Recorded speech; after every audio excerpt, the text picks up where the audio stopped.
Well, on Match of the Day 3 this week, we'll talk about Liverpool, particularly after Walter Mazzarri, the Watford manager, said, "From the teams we played, there is no doubt it's the team I am most impressed with. If they continue like this, they are #1 on my list for winning the Premier League." Well, I don't think he's the first manager to say that. They were absolutely sensational again today, blowing teams away, making Anfield a fortress again. So much creativity. Goals from all over the pitch. I actually didn't think at this point they'd be where they are, to be honest. They've exceeded most supporters' expectation and pundits. And Jurgen Klopp deserves great credit because he's getting a real tune out of those boys at the moment. Goal-scoring stats are quite phenomenal, aren't they? You've written them down, so you can take the credit for reading them out. Well, 10 different scorers in the Premier League, 13 different scorers in all competitions, whether it's Coutinho, Firmino, Mane. Sturridge hasn't scored in the Premier League as yet. They come from all angles.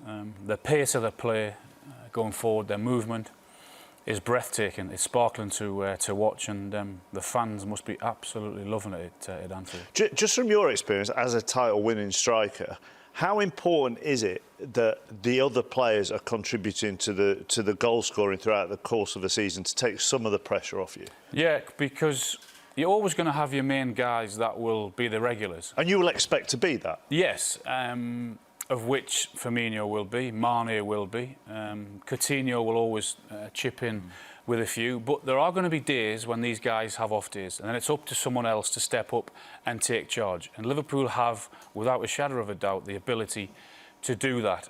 The one concern is that, and I've said it before, it's a very similar side, I think, to the side that I signed for at Newcastle, and certainly before I was there with Beardsley and Asprilla and Ferdinand, Ginola, all these guys who were great going forward, who could score goals for fun.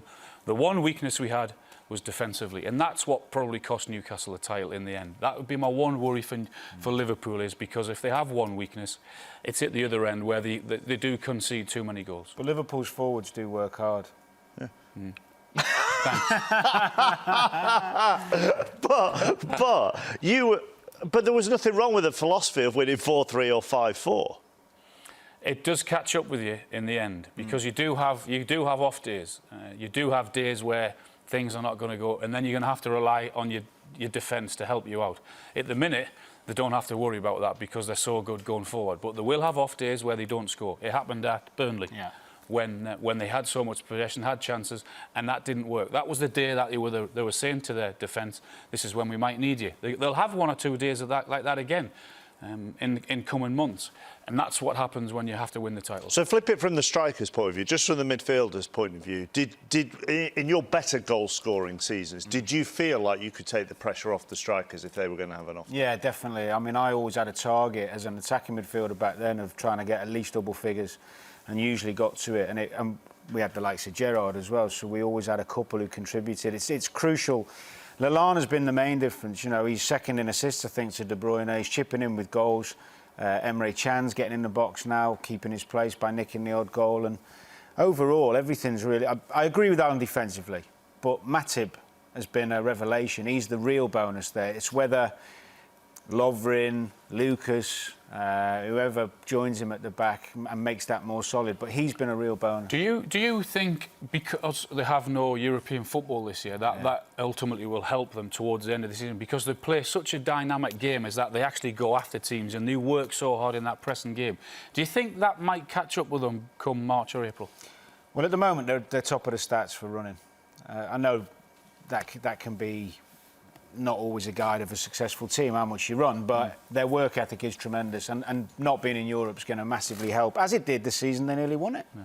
And Leicester last year. And just finally, on the defensive thing, it's not just the back four, is it? So I can remember a couple of weeks ago on a Match of the Day too, looking at the analysis and saying, you know, Liverpool were ahead and they were into the final minute. Lucas had been brought on to try and just calm things down, and yet he was one of 5 players in the box. So it's about the defensive unit as a team.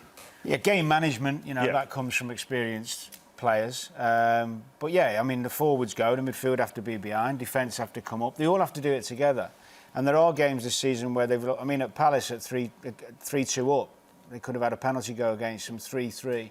they shouldn't have to score 3 and 4 to win games. They need to be better at killing off teams, and I'm sure they'll learn to do that as the season goes on. It's something that it doesn't happen overnight.